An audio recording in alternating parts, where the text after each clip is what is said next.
Capitol Police were really attacking people for blocking the entrance, as you can see there. Not so side note. Oh shit! Someone got thrown. People getting thrown down the stairs. People getting thrown down the stairs. Yo.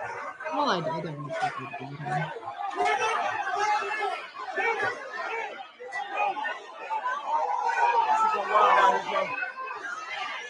Yeah, so this unfolded last night. So you can't talk. I was going to talk. Okay, so just not so side note. The cops that you see here are U.S. Capitol Police. Funny side note. DC has roughly 40 different law enforcement agencies that all have varying jurisdictions across the city because it's such a mess of a city in terms of federal versus local. This is U.S. Capitol Police, and every single member of the Democrats voted to increase the U.S. Capitol Police's budget following the January 6th. I don't want to douche canoe march. I don't know. What are we calling it?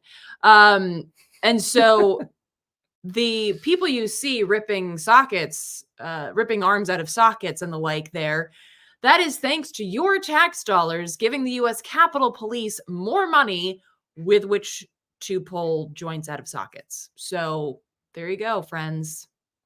Yeah, thank you, Biden. Biden has also said he wants more cop cities around the nation. This was footage outside the DNC headquarters in Washington, D.C. It's right next to the Capitol building, kind of like behind it. And so these are Jewish protesters.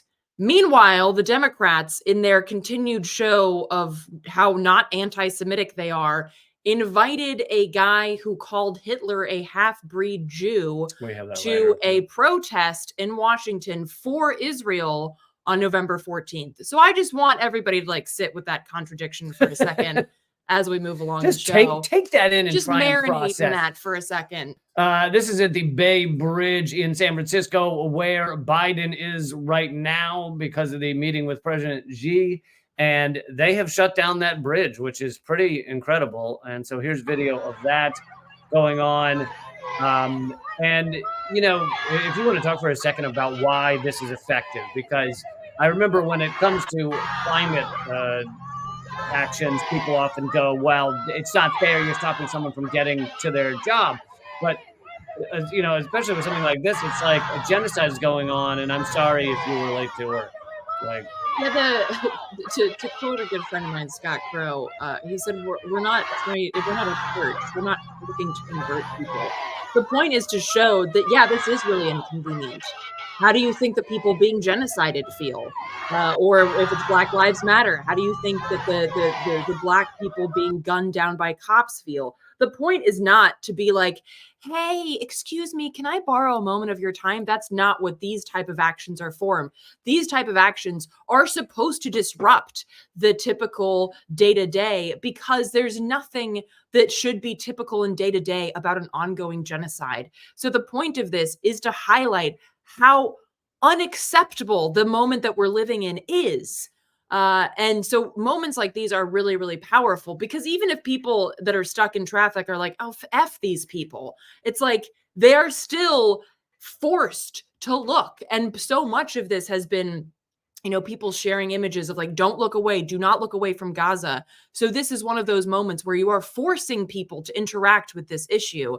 And that is important because this should not just fall away from the news cycle because, CNN's ratings are going down or some shit. Yeah, that's half the reason they're not covering it. The other half is they don't want to show the horrors of the U.S. empire. But I want to show one more protest, and this is also in San Francisco. I believe this is also Jewish Voice for Peace. Yeah, I see it was Jews. Wait, I should look where this was. This is with NATO Green, in Oakland, 600 Jews occupying the Oakland Federal Building. So that's this one. But very powerful images from, like we're saying, from around the nation. And they're in LA, they shut down Hollywood and Highland. And for folks who don't know what that means, Hollywood and Highland is at the intersection right next to where the Oscars take place at the Kodak Theater. So it's a the intersection of vapid and distraction, I think. I'm sorry, that's every intersection in Hollywood.